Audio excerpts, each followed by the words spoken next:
Hey everyone, I'm Ben with Lifeship. We're gonna stay on the broadcast, and then we'll pop in a few times to talk about the Lifeship parts of the mission.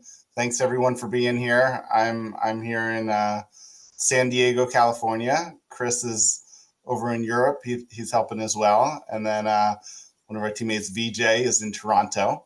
And VJ is online too, and we're super excited for this mission. This is our first mission to the moon. We've launched to space twice already, and yeah, this has been a long dream that I've been working on, that we've been working on, and really it is the first real big milestone for our big mission as a company, which is to back up Earth in space and spread life to the stars. And the moon is the first real destination for us to save a backup of Earth. And then it's also an awesome place for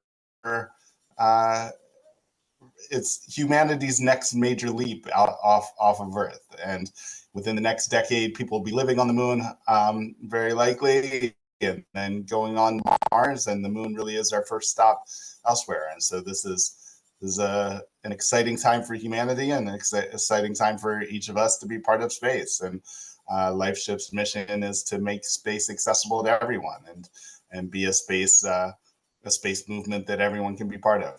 So thanks for being here. You can add questions into the chat, and then if there's good times to answer them, then we can. And then in probably another 5-10 minutes, we'll pop on with just a few minutes presentation.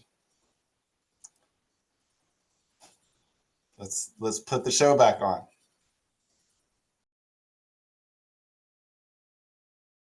From ULA Business Development Director Tom Burkholder and Vulcan Chief Engineer RJ Sansom. So RJ, can you discuss a little bit of the when you began the design of Vulcan and what that meant? Yeah, when we started the design of Vulcan, we were looking at our national security space customer and designing a launch system that would meet their needs. And we focused on being able to provide lift for the most difficult, stressing mission, which is a high energy mission. We designed a launch system that's flexible. We have the ability to add solid rocket boosters, take them off, to tailor the performance that we need for that particular customer's mission.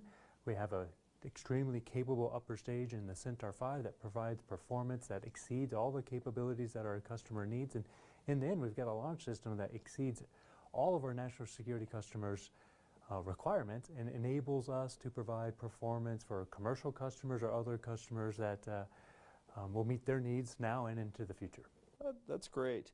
And as we look at how the customer received that vision, we definitely saw that they were aligned with it as they contributed to the development from the Space Force to NASA and commercial customers.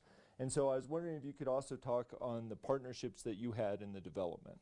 Yeah, from the beginning, we partnered with industry partners who have expertise and capabilities to help us bring new innovative technologies, as well as to leverage existing technologies. So we brought a very capable yet new design forward that was a low-risk option.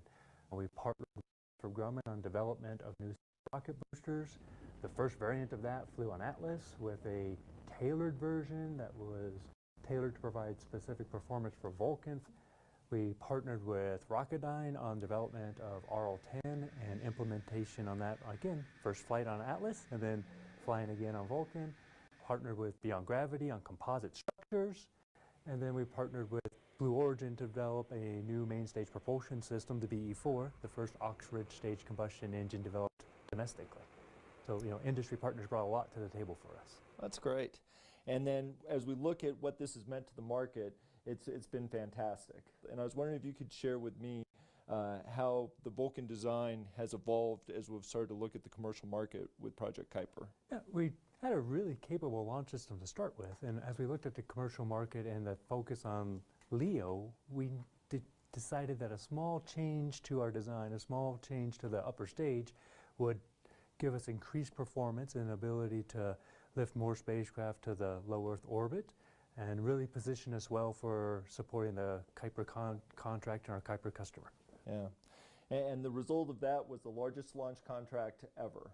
And so with that, Vulcan has positioned ULA to help support national security, NASA, and our commercial market. So we're very excited about the future. Go Vulcan, go Centaur, go Cert1.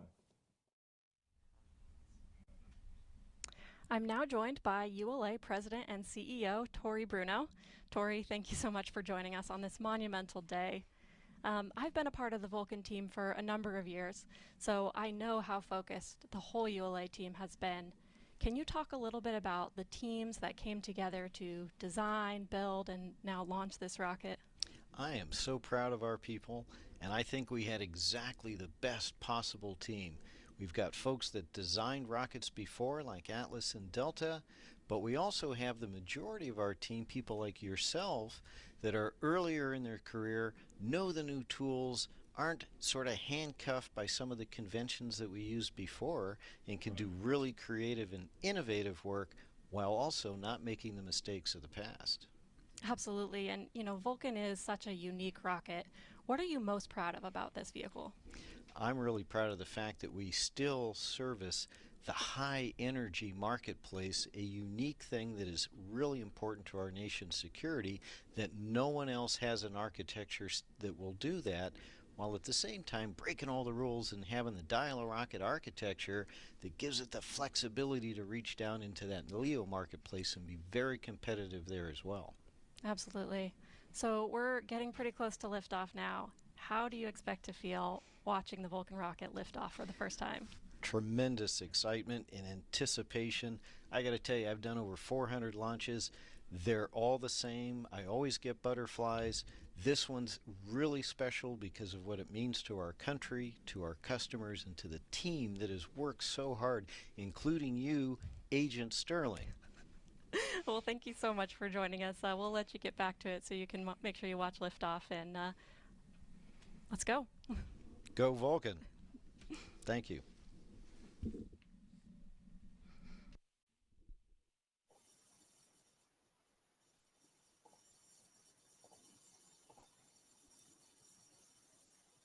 Hey everyone. Welcome if you just joined since I popped on last time.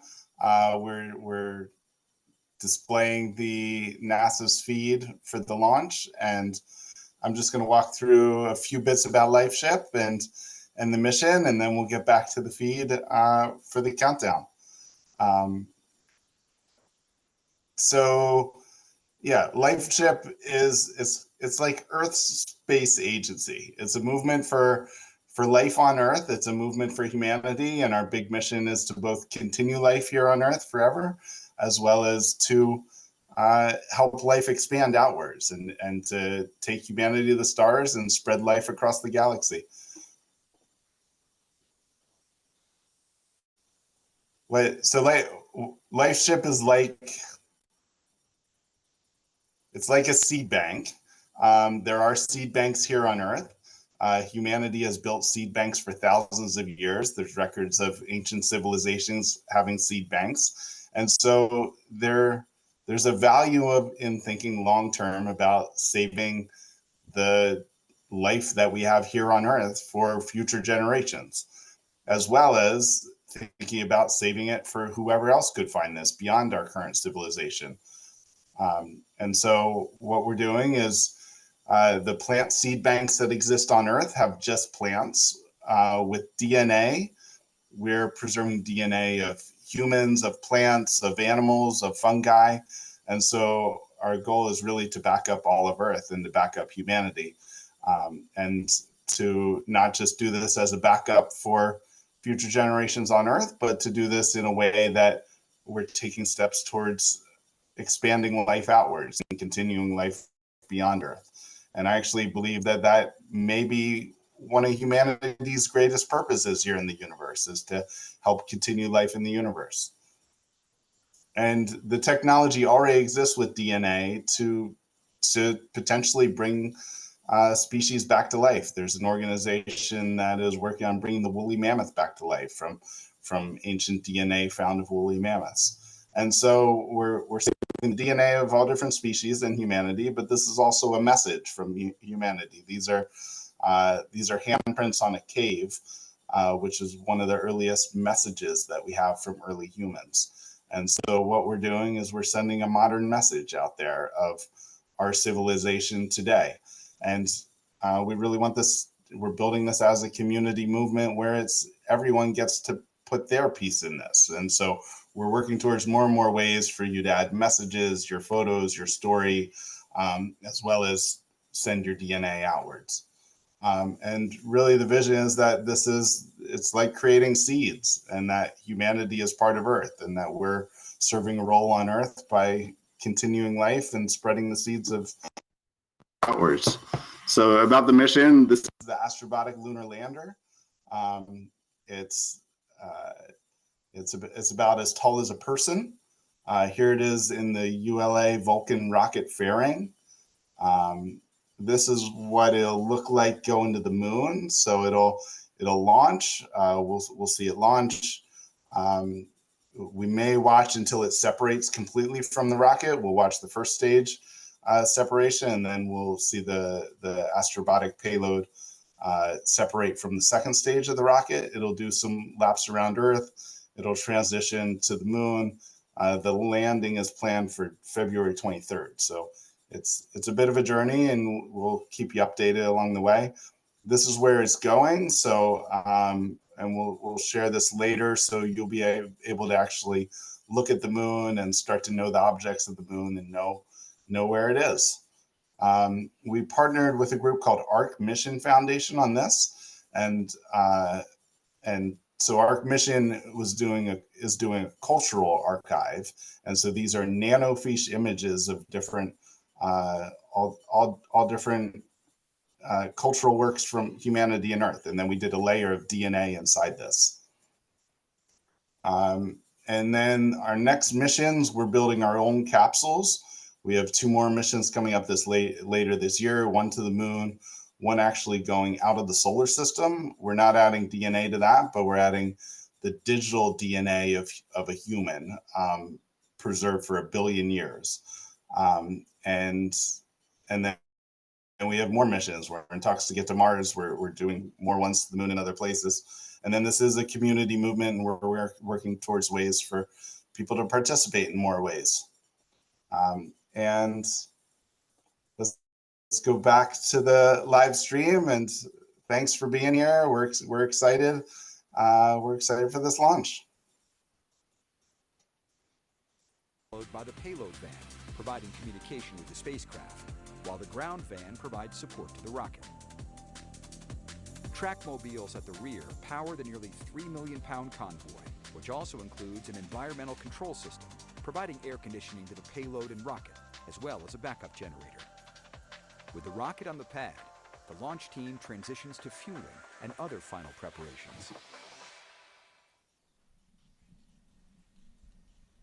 Launch. Maintain operational silence in the LCC. Go LOX 2.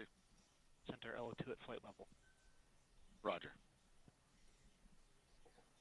Terminal count briefing. If a condition exceeds a launch constraint, anytime after a terminal count status check, the observer shall announce hold, hold, hold on channel 1, identify their station, and briefly state the reason for the hold.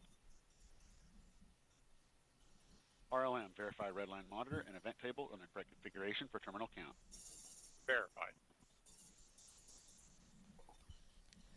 As we approach the terminal count pole, let's check in on today's weather.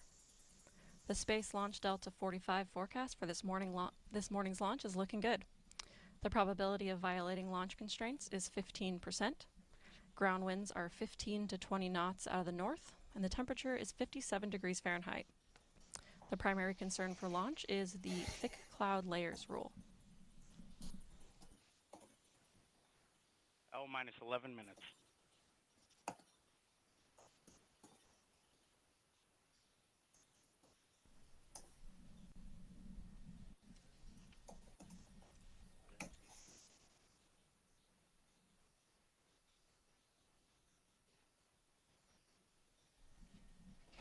We remain in the planned 60-minute hold as we continue towards liftoff. In a few moments, launch conductor Dylan Rice will poll the launch team for the final go to pick up the count. 29 engineers and managers are polled for system status and readiness to proceed. This is the final status check for all Vulcan vehicle systems, ground systems, spacecraft, and the U.S. Space Force Eastern Range. The vehicle system readiness poll includes electrical systems, hydraulics, pneumatics, propulsion systems, flight control, and propellants. Let's listen in as Dylan Rice performs the final polling. Prior to the status check. L-minus 10 minutes. Status check to proceed with terminal count, Vulcan systems, propulsion. Go. Hydraulics. Go. Pneumatics. Go. LNG. Go. LO2. Go. Water. Go. Centaur systems, propulsion. Go. Pneumatics. Go. LO2. Go. LH2. Go. Gas. Go. Electrical systems, airborne. Go. Ground. Go. Facility. Go. RFFTS. Go. Flight control. Go. GC cubed. Go. Operation support. Go. COM. Go. Umbilicals. Go. ECS. Go. Redline monitor. Go. Quality. Go. Op safety manager. Go. ULA safety officer. Go. Vehicle system engineer. Go. Anomaly chief. Go. Range coordinator. Clear to proceed. Launch director. You have permission to launch. Proceeding with the count. ALC. Verify T0 is set for 071838 Zulu. Verified. Polling is complete and the team is go for launch.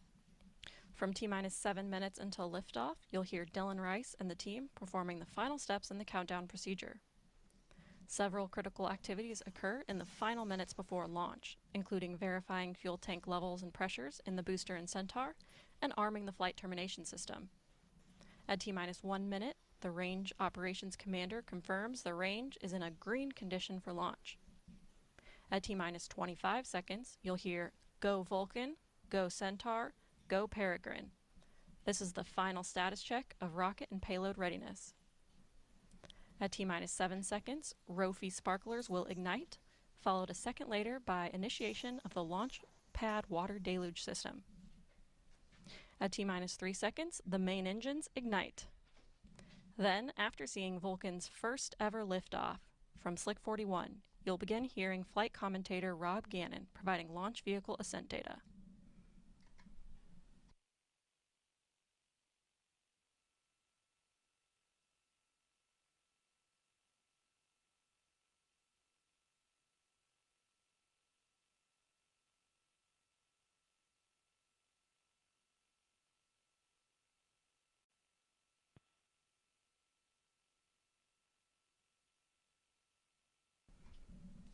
This is Vulcan Mission Control at T-minus 7 minutes and holding. We anticipate releasing the hold in just a few moments.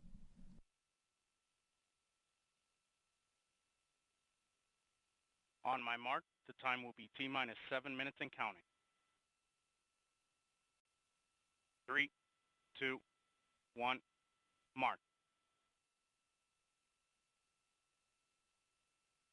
6:55. Ground pyros enabled.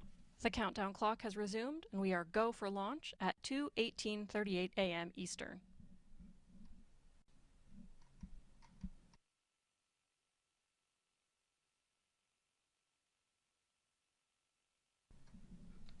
After liftoff, ULA's Vulcan rocket will head east from Space Launch Complex 41.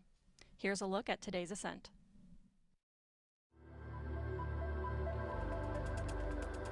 Following final confirmation of rocket and payload readiness, 2 GEM 63XL solid rocket boosters and twin BE-4 engines produce more than 1.7 million pounds of thrust to lift ULA's Vulcan rocket away from Cape Canaveral's Space Launch Complex 41. Shortly after liftoff, the rocket begins a pitchover to attain the proper flight path while minimizing the dynamic pressure it experiences during flight. Vulcan then reaches Mach 1, the speed of sound. With the ability to add 2, 4, or 6 solid rocket boosters, or SRBs, Vulcan can be precisely configured to take any mission to space, from low Earth orbit to Pluto and beyond. These boosters augment the rocket's total thrust at liftoff, adding approximately 460,000 pounds of thrust per SRB. With their propellant expired approximately 90 seconds into ascent, the SRBs burn out, followed by jettison. Jettison time is variable, occurring between 100 and 150 seconds after liftoff, depending on mission requirements. Vulcan's guidance system then activates to steer towards the precise target in space. First stage flight continues as the rocket crosses the Kármán line, entering space. With the majority of propellant expended as Vulcan fights against the force of gravity, the BE-4 engines shut down, and the booster stage separates. With the rocket now weighing less than 10% of what it did at liftoff, dual RL-10C engines on ULA's Centaur upper stage ignite. Spacecraft are encapsulated inside a 5.4-meter diameter payload fairing, which provides a protective environment during ascent. Following Centaur engine ignition, the payload fairing is jettisoned. With the first burn complete, the Centaur engine shuts down for a coast phase. Centaur flies a short, medium, or long coast, which is determined by launch day. Further into flight, Centaur ignites for a second burn, powering the vehicle into a translunar injection orbit. Following the second main engine cutoff, ULA Centaur places Astrobotic's Peregrine lunar lander into a highly elliptical orbit, more than 220,000 miles above Earth, where it will intercept the Moon. Following delivery of the Peregrine spacecraft, Centaur comes alive for a third and final burn to reach a heliocentric orbit around the Sun. Centaur completes the CERT-1 mission by carrying Celestis' Memorial spaceflight payload into deep space. Known as the Enterprise flight, this mission includes 234 flight capsules containing cremated remains, DNA samples, and messages of greetings from clients worldwide on an endless journey in interplanetary space beyond the Earth-Moon system to orbit the Sun forever.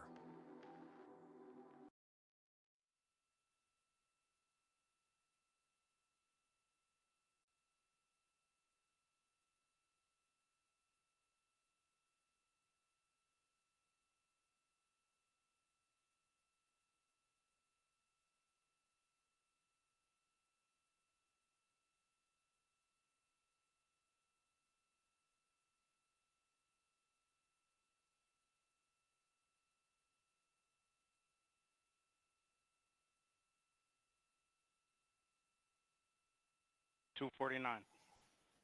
STS internal.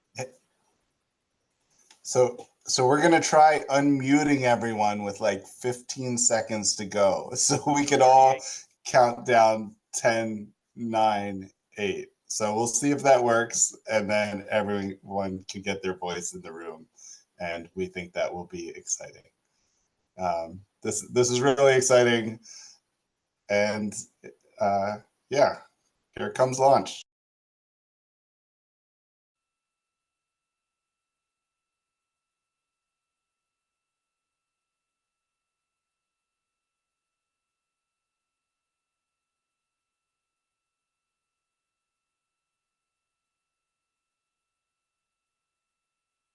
$159. Vehicle internal. T-minus 2 155. minutes. The launch vehicle, payload, ground systems, and Eastern Range are go for launch. For those of you just joining, I'm Amanda Sterling, and I'm your host for today's live coverage of the inaugural Vulcan rocket launch. The team is not working any issues, and we're on track for an on-time liftoff at 2:18:38 a.m. Eastern Time. STS armed.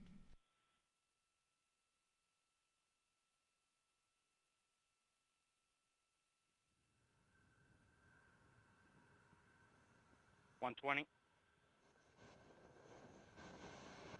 SCS count started.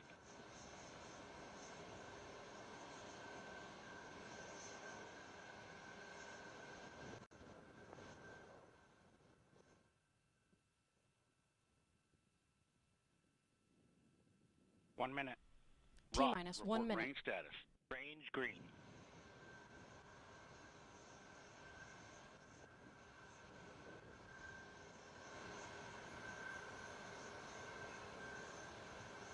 $45. Vulcan tanks at step 3.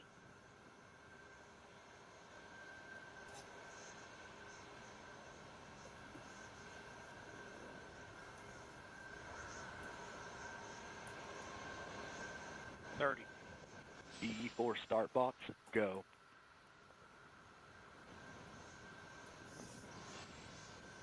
status check. Go Vulcan. Go Centaur. Go Peregrine. Go Lifeship. Go Lifeship. Go. Baby, Lifeship go. family. Godspeed Lifeship. Hey guys. Do this.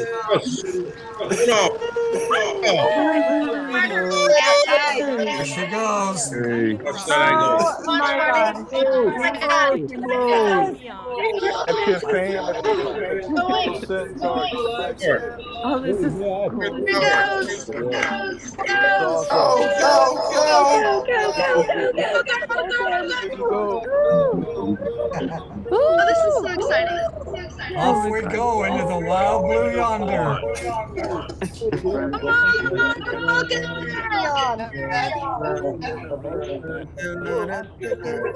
Oh, nice. To infinity and beyond. That's our legacy. This is our legacy. We're the first to do this. Fun. Good job. Onward and upward. Go The truth is out there. What a way to start your year. Flights, everything's looking good. Congratulations. Started SRBs. Go, Dad, go. Body rates are good. Let's go. It's beautiful. And So liftoff We did our first for the throttle very test. first time. Everything looking good. United Launch Alliance's Vulcan And rocket. Astro Life Powered by ship. That is just beautiful. rocket booster. Maximum pressure. Off on the SRBs. And on cutoff on the SRBs. On Jetson. Thank you, Ben. Yeah, thank you, Ben. This Wow, was amazing. Everybody, thank you. Thank you everyone for being here. Thank you for being part of this. Thanks a lot, Ben. This was awesome. And you can see some new activity on Whoa. operation of SRBs. Watching this That was supposed to happen. looks Yes, amazing. I am about 30 miles away. Right, it lost the 0 section. miles, 7 miles in altitude. We just heard confirmation of solid rocket booster jettison. Oh, We baby, have go. 33 minutes until we reach our next mission event, booster engine cutoff. This is so awesome. And we should continue cranking up towards the 100 mile an hour. Everything looking good. The upper stage. As expected, ED4 continues to operate. Congratulations to everybody that is part of Lifeship on this mission. We're on a minute 30 into the mission. Required the power valve. Solid rocket booster Activating the separation. control system. Vehicles continue to fly down The upper stage, pressures are rising. 33 miles an hour. They're good call. Everything looks beautiful. Ready to zip off in here? Go right out space program in the tag. So we couldn't chase that. 33 miles in altitude, 52 miles Computer, downrange, traveling stop. at 4,000 miles per hour. That's why we have a lot of unaccounted for. Thank you, ULA. Precious metals and jewels. Thank you, Lifeship.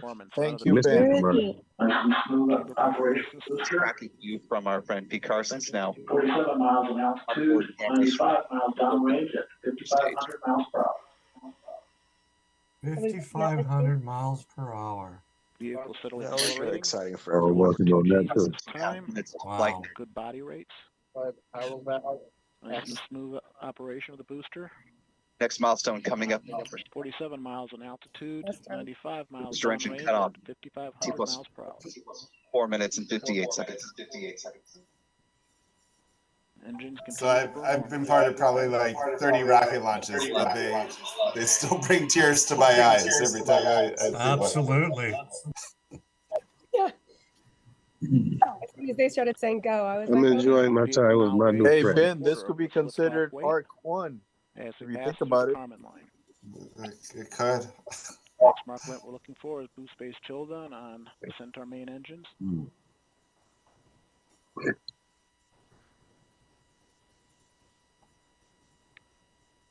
Booster mains continue to operate normally. I'm not tearing up. It's allergies. And we've begun boost phase chill. Housing temps are dropping as expected. I suffer from dry eye. Mm-hmm. Coming up to This the end is so of awesome, boost guys. phase. Approximately 10 seconds to BECO. Throttle down in preparation for BECO. We've completed boost phase chill down. And we have cutoff. Coming up on Vulcan Centaur separation. I don't know about you all, but I'm getting goosebumps. We have Vulcan Centaur separation. Totally. Oh. Everything looking good. Coming up on the Centaur phase.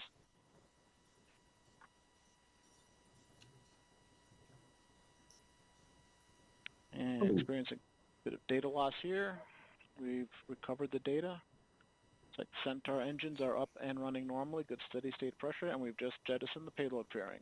2 good brake wires. Oh my God. Beautiful. And good steady state operating levels on the Centaur mains.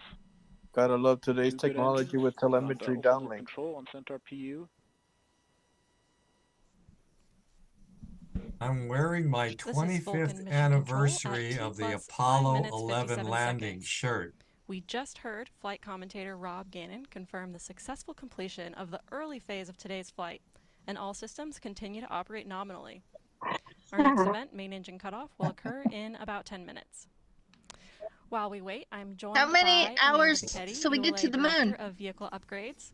Amanda, thank you so much for joining us, and You're I know it's still early, but It's planned for congratulations. February Thank you. You as 22nd well. landing This is on the moon. amazing. So How did we it feel Lot of to watch hours. the Vulcan rocket lift off for the yeah, Okay, I cool. hope no one leaves. I didn't expect Hope everyone it to be stays the the way it whole was. time. It just, my heart is still pounding. It We'll was be here absolutely right up amazing. until Okay. February Yeah, here we 21st. are. Then I gotta go. Okay. Absolutely, and developing a new rocket is an You know what's enormous happening the endeavor, day of after that which for you were a me? huge part.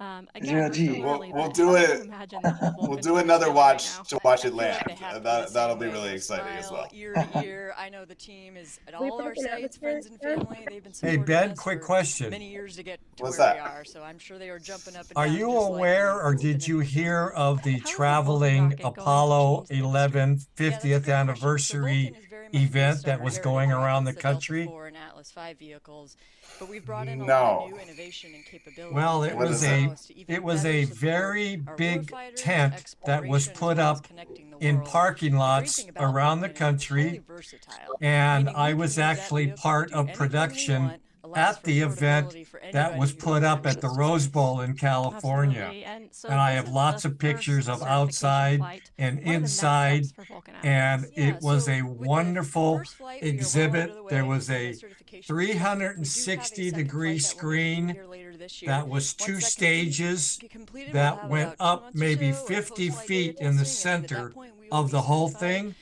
by the It U.S. was Space just Force, and we will be ready so to fly much all of our fun important to payloads be a for part them. of that. Awesome. Well, again, thank you so much for joining us, and we'll Cool. let you get back and Yeah. watch the next mission Excellent. events. Congratulations again. Thanks, you too.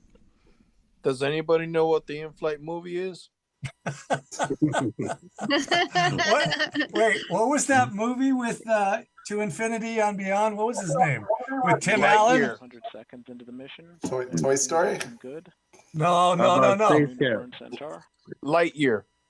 No, Buzz no, no, Light- no. The one where he thought he was doing a Steady he thought he was acceleration doing a for show, half but it ended up being a real We are event now that he went to space and fought aliens with Sigourney 235 Weaver miles in altitude, and Sam 856 miles Rockwell. I know downrange, what you're totaling at talking about. 11,190 Yeah, what was that? miles per hour. Galaxy Quest. Yeah, there you go. Thank you. Is the Yeah. broken atmosphere? Has anybody heard? Continuously nominal performance from Ain't Centaur. thirsty, my friend. So in this image, the lunar lander is the thing in the top right, the small, the small bit. Even though it's a decent sized lander, the rocket is much bigger. And so I believe the second stage is flying for another 8 minutes or 7 minutes, and then it releases This is the thing going on the moon. Yeah. releases the lander. This is a That what? little thing. Well, yeah. This is probably 8. Wow. So like 1,000 24 miles feet downrange, across? traveling at 11,500 miles per hour. And the lander, I think it has 21 different payloads on it. It does have one small rover, like a tiny little rover that gets lowered and almost the size of like a remote control car.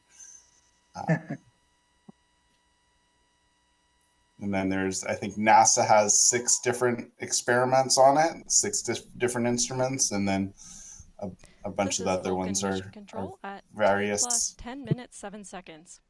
Our next event, main engine cutoff, will occur in about 5 minutes. While we wait, I'm joined by Eric Monda, part of ULA's mission design team. Eric, thanks for joining us. Hi, Amanda. Thank you for having me. Of course. So we're still pretty early in this flight today, but can you tell us how the data's looking so far? Yeah, absolutely. So I just want to say that it was so exciting. I ran outside so I could watch this thing lift off, and that was so cool after so many years of development to watch this thing fly. That was fantastic. Absolutely, I bet. Yeah. So what is the data showing us so far? Yeah, absolutely. So I've had a very quick look. Obviously, we're very early in the flight still, but I've taken a look at the SRB performance as well as the booster performance so far, and everything looks just spot on, just perfect. Fortunately, we've had a lot of these systems on Atlas and Delta for a long time, and so we've had a lot of flight data to anchor our models, and everything is lining up just like we would expect. Awesome. Yeah. So a lot of the audience has seen us switch from this live view of the launch from our rocket cam Ben, to this Lifeship's animated payload, presentation that's of the going to be vehicle in actually space. on the moon. Can It's you not talk a little bit part of about the why we make that switch and mission how that's this going visual is out populated? into orbit around the sun, right? So when we first lift off, No, so for this one, we're part of the ARC mission payload, and that stays on the lander, and the lander lands on the moon. So with that, Faster, faster, faster, get the faster, video feed faster. that we need in order to provide those images. So As we get further yes, downrange, this we goes can it go goes over the it goes horizon. to We the no moon. longer have Perfect. direct It's line. on the So we lander. rely on So one other thing that I can tell you is send my telemetry friends, from I back belong to a meteorite organization in in that Georgia, telemetry data, we get information and my on friend's ashes are on your mission. I really want to thank you for doing this for him. you see here. But when we put his ashes together, we actually mixed it with moon a dust. graphic of it instead So of you're picture. actually sending back some moon to the Awesome, moon that's as really well. cool. So, today we have, Oh, right wow. now we're in the first of 3 Centaur burns. Can you talk Return a to little sender. bit about why we need Sending it back to the moon. how we use those 3 burns to complete Very our mission exciting. today? Yeah, absolutely. So the first burn, My brother works on rockets, unfortunately, and he helped build the landing or the launch pad for Firefly. With where we need to be in order to So I was allowed to put a shut those engines down, postcard coast around on to get to the right that spot to do that. And then we first light those engines launch up for again. Firefly, which blew When we up. do that, So I'm really that happy to burn, see one that that's will allow us to, successful. send the Astrobotic Wow. lander onto the moon. And so yeah, So there's shut those engines down again. I think there's maybe 6 different companies building lunar landers. So this is Astrobotic, there's Firefly, there's one called iSpace, Intuitive Machines, we're going to go ahead and shut down the and I think all 4 of those are trying to land this year. And so the other one, Intuitive Machines, is launching within the next few weeks. So no commercial company has landed a lander on the moon, only national government programs. And so this, it's still hard, and everything is looking good so far. But no one's landed a commercial lander on the moon. So this has the chance of being the first one to ever do that. As they continue watching today. Yeah, absolutely. So looking at the clock right now, looks like we've got about 2 minutes, a little over 2 minutes left here in the first burn of the upper stage. We're going to coast for about 30 minutes after that. Hey, Ben, have you heard of the Europa Clipper going in October of 2024? The second burn will be about 4 minutes long, and then we'll have another coast for 30 minutes. I've definitely heard of it. I don't know too much about what's on the mission. Once we've done that, then we've well, it's basically almost the same thing, and I put my name, and they're calling it Message in a Bottle, and so I have an image of my name inside of a bottle. So I'm hoping they'll play the police song on the way out there. And we'll let you get back to watching this next event. Absolutely. Thanks so much, Amanda. Thanks.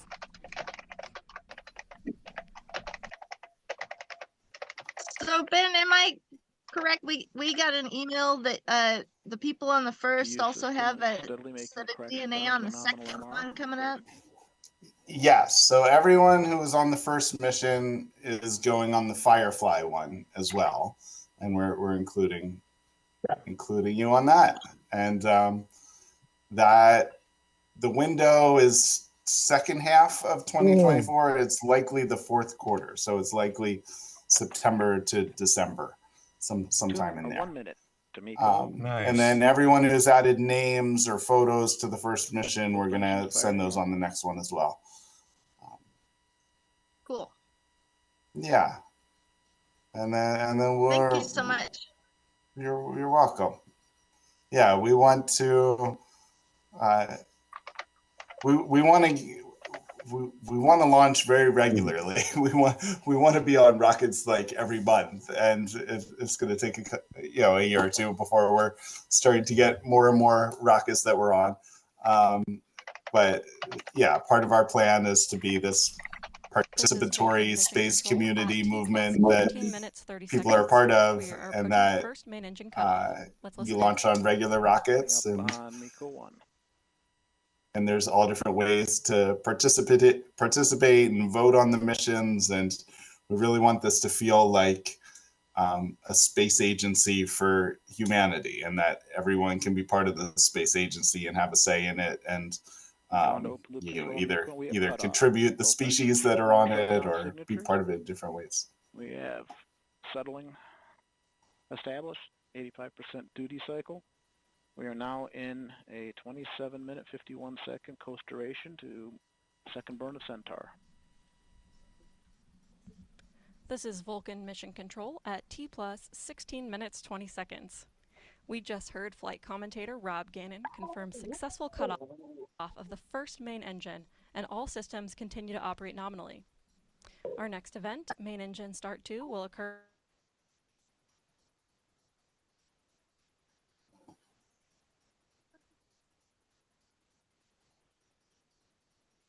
Audio's drop off for everybody else. Did we lose the feed? No, Yeah, I can hear we you. lost the feed, but that's okay. Just witnessed the Here we first go. launch of NASA's CLIPS Okay, I'm initiative. It was a magnificent sight. Leaves me speechless, apparently. Just really lighting up the night sky and loud enough to set off a couple of car alarms nearby. CLIPS is short for Commercial Lunar Payload Services. It's a new model in which NASA contracts space and commercial missions to send science experiments to the moon ahead of us landing astronauts there. For today's launch, NASA selected Astrobotic to deliver its 5 lunar instruments. This is the first mission for its Peregrine spacecraft. Today was also the first launch of ULA's new Vulcan rocket. Again, congrats. It lifted off from Cape Canaveral Space Force Station's Launch Pad 41. Our broadcast here on NASA TV will continue through Peregrine acquisition of signal, which is expected to happen at the earliest around 3:17 a.m. Eastern Time. With me now is Sandra Connolly. She's the Deputy Associate Administrator of NASA's Science Mission Directorate. Good morning, and thanks for being here, Sandra. Good morning. It's a throll to be here. Yeah, what did you think of the launch? It was amazing. Yet another beautiful ULA launch.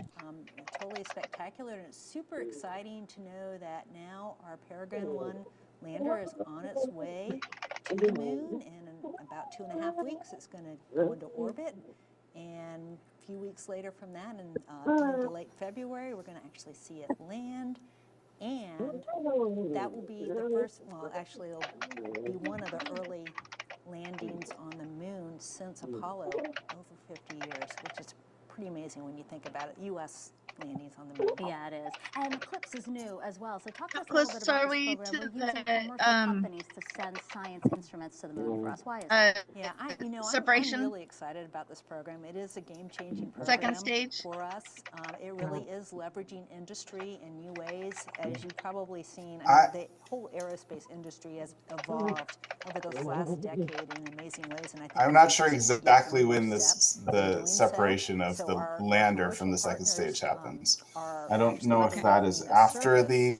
They're delivering our They said payloads and other other organizations. They said whether it's other companies, whether it's 3 a.m., partners, 3:18 a.m. or whenever is when they get acquisition from the signal. the payload to the moon. I think we are probably going to wrap up And so pretty there are soon 20 here. payloads flying on the Peregrine spacecraft Yeah, that right now. 3:18 is way 5 past my NASA. Can you bedtime. tell me a little bit about what Yeah. they're studying once they get to the moon? Yeah, so I'm I at think- Seattle time. It's not amazing even midnight service. yet. So our payloads are going to be studying things, including understanding, studying water, studying the So cool. volatiles or the resources on the moon. Yeah, studying thank you the everyone atmosphere, for being here. and This also has the been radiation environment to help inform us. yeah, this has been a very special experience for myself, and I thank you for being here. And I'm very inspired and honored that it's a special experience for everyone here to be part of this, and that we're making a way for people to be part of space exploration that hasn't really existed before, and we're excited about space being for all of humanity and for all of life, and yeah, this is we're still in the beginning phases. We have lots more exciting missions to come, and this mission's going to be an exciting landing, and we'll send out some updates along the way over the next several weeks of how it's progressing on the way to the moon, and then we'll watch it land on the moon, and that'll be very exciting. So thank you everyone for being here. Thanks for being part of Lifeship. Thanks for trusting us with this mission and being part of the mission yourself. And excited to see you more in the future. Very much appreciated, Ben. Oh yeah, we're honored to be invited to this.